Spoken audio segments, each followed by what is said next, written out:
Hey there, hope you've had a great winter. Hope you had a great off season. We're heading towards spring here in Chicago. A lot of my junior golfers have some tournaments starting this week and for sure next week. And then several of you get started later in the month of April and sometimes early May. But something I wanted to bring up in this month's newsletter that I've never addressed before, and that is this.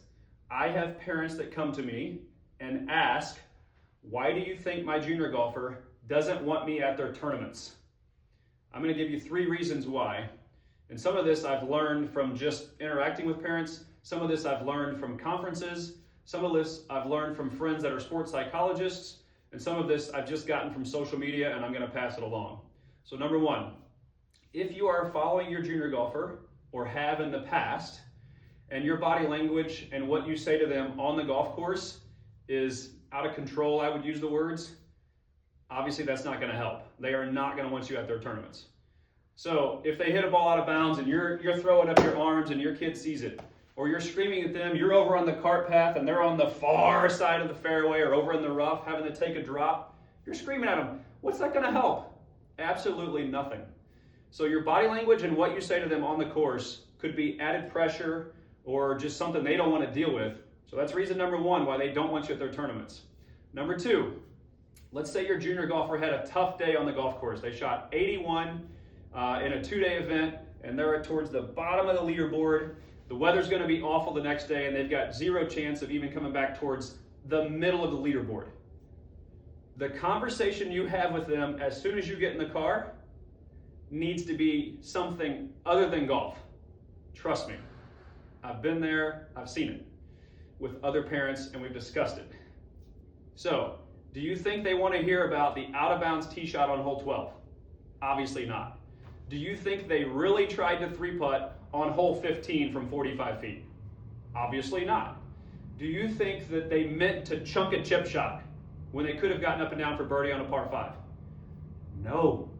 So for you to bring it up as soon as they get in the car, how can you hit a ball out of bounds? We've worked on driver for weeks. You just had a lesson last week and your driver looked great. How can you 3-putt? We've been working on your putting at the practice screen. It makes no sense. Of course they're not going to want you at their tournaments. So bring up something other than golf if they didn't play well. How about this? On the days they did play well, let them bring it up. 3rd reason they may not want you at the golf tournament. Sometimes in talking to the kids I train, they feel like it's added pressure for the parent to be there. Why would that be? Pay attention to what you're talking about to your junior golfer on non-competitive golf days. If it feels like added pressure, there's a reason. We know it's sometimes $200 to $300 to play in these tournaments. We know there's travel involved. We know there's a personal trainer. We know there's a sports psychologist. We know there's a swing lesson that has a cost to it week after week. Obviously, they're trying to play their best golf. Golf is hard. Don't be harder on them than they will be on themselves. Does that make sense?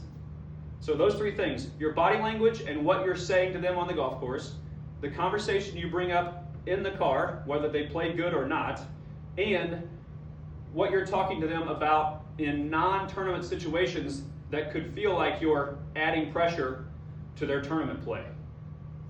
So be cognizant of the conversations you have with your junior golfer, and if you want to go watch them play, get back in good graces with them. That's the best way I can say it. I know it's your kid. And they'll probably ease you back into letting you come watch them play. I hope that makes sense. If you have questions, let me know. If you have questions that are beyond my scope, I can connect you with individuals I know that are in the sports psychology world, that are in the golf coaching world, that would have further comments on this.